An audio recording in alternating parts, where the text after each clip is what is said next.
इस साल एक बार फिर ईद उल अज़हा आ रही है और 7 जून को ईद उल अज़हा मनाई जाएगी और ये मुसलमानों का एक बड़ा मजहबी त्यौहार भी है और इसमें लोग सुन्नत इब्राहिमी अदा करते हैं और यकीनी तौर पर ये 7 जून को आ रही है।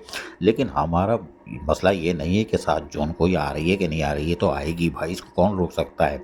लेकिन क्या वजारत बल्दियात, जी हाँ, वजारत बल्दियात क्या इस बार कोशिश करेगी कि ओजरटी शेयर बर वक्त जारी हो जाए, इसलिए कि आप 2 तारीख को 3 तारीख को जारी करते हो। माजी में अगर भाई पिछले दिनों देखा जाए, ईस्टर की तनख्वाह भी आपने एक दिन पहले 18 तारीख को, वो भी शाम को जारी किया था और सिंध बैंक को कहा था 50% ओजरटी जारी कर दो। नोटिफिकेशन भी ताख़ीर से किया था, लिहाजा ईस्टर की तनख्वाह भी ईस्टर के बाद ही हुई थी। कुछ एटीएम, इनके पास तो एटीएम होते नहीं गरीबों के पास, लिहाजा ईस्टर की तनख्वाह ईस्टर के बाद हुई थी, क्योंकि महकमा फाइनेंस सो रहा था और वो जागा तो देर हो चुकी थी। हमने बहुत जगाने की कोशिश की, अब हम आपको क़ब्ल वक्त जगा रहे हैं कि महकमा फाइनेंस जागो।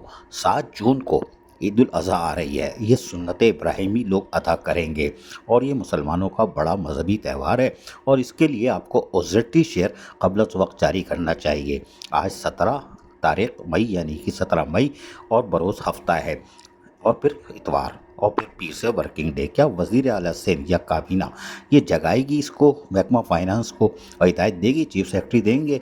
ये तो सवाल है कि ये लोग दे के इनको जगाएंगे कि भाई आपने ईस्टर में तो बड़ी बेइज्जती हो गई थी सिंध हुकूमत की, लेकिन क्या अब टाउन्स को पर वक्त ओजरटी आप जारी कर देंगे, यानी 22-23 तारीख को, 24 तारीख को, ताकि जुम्मा हफ्ता इतवार फिर आएगा, 3 दिन बैंक में सड़ेगी ओजरटी, फिर आएगी। ये तो हुस्न इत्तेफाक था कि आपने ऑर्डर जारी कर दिया था कि भैया अल्लाह के वास्ते दे दो, और सिंध बैंक भी 9 बजे रात तक खुला था हफ्ते को, और जुम्मे की रात को, और हफ्ते को फिर सैलरी कुछ हो गई थी, यानी कुछ हुई थी, कुछ 1%। लेकिन अब मुलाजमीन फिर सोच रहे हैं, अजी तालिब ये होगी ओजरटी? हमने कहा पता नहीं भाई, हम तो बर वक्त इनको जगा देंगे महकमा फाइनेंस वालों को कि भाई जाग जाओ, ये मुसलमानों का मजहबी त्यौहार है। आप लोग के पास तो बहुत माल है, इन गरीबों के पास कुछ नहीं है। ये तो 20 तारीख के बाद ही सैलानी और छीपा देखते हैं या अब्दुल्ला शाह काजी के मज़ार पे जाते हैं, ख़ुद भी गाते हैं, बाकी के लिए ले आते हैं। पेंशनर का क्या होगा? क्या इनकी पेंशन भी हो जाएगी 7 जून से पहले पहले, ईद उल अज़हा से पहले?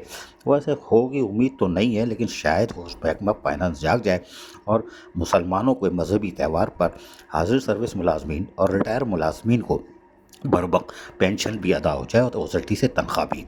बल्कि उस्मा कराची और बेवा से हमारा कोई गिला नहीं है, क्योंकि इनसे गिला करना बेकार है। इन्होंने 1276 फाइलें तो मंगवा ली और रद्दी की ढेर पड़ा हुआ है, लेकिन ये कभी भी पैसे उन पेंशनर को नहीं देंगे जो 3 साल से, जिनको इन्होंने खुद मारा हुआ है, इन्होंने खुद मारा हुआ है। इनके लिए जीते जी जहन्नम बना दी है ज़िंदगी, और पेंशनरों को असियतनाक मौत दे रहे हैं। 4 ख़वातीन असातिज़ा पेंशन की फ़ाइल दबाई दुनिया से रुखसत हो गई। मुबारक हो, मुबारक हो। हमें तो जश्न मनाते हैं, जो मरता है हमारे कलेजे में ठंडक पहुँचती है। यार कराची और बल्दिया उस्मा कराची और बेवा, तुमने तो कमाल किया, एक और मारा, लेकिन कोई बात नहीं, दिल जिसके सीने में होता है उसका धड़कता है। और ये जो चूरन बेचते हैं ना, ज़ईफ़ी हमारा मुकदमा, हम ज़ईफ़ हैं, हम बुज़ुर्ग हैं, इनकी चूरन चटनी में नहीं आना। आप कुछ लो इनको, इमाम दस्ते में कूटो इनको। ये जाली एक्टर हैं, बिला वजह सड़क पे बैठ के चूरन बेच रही है। इन पर तरस खाने की कोई ज़रूरत नहीं है। 1276 है ना, और कर लो, 12,076 करो, मत देना। हाँ, मारो मारो, सिसक सिसक के मारो इन लोगों को।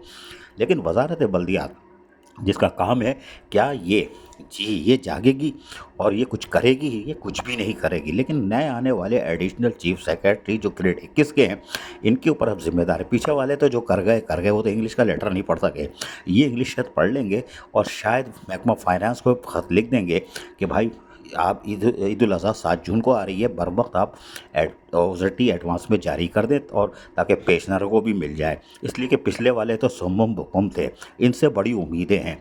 नए आने वाले एडिशनल चीफ सेक्रेटरी ने अगर बर वक्त ओजरटी दिला दी तो फरीज़ा अदा हो जाएगा। अजीज़ आरिफ, KBS बल्दियाती न्यूज़, कराची।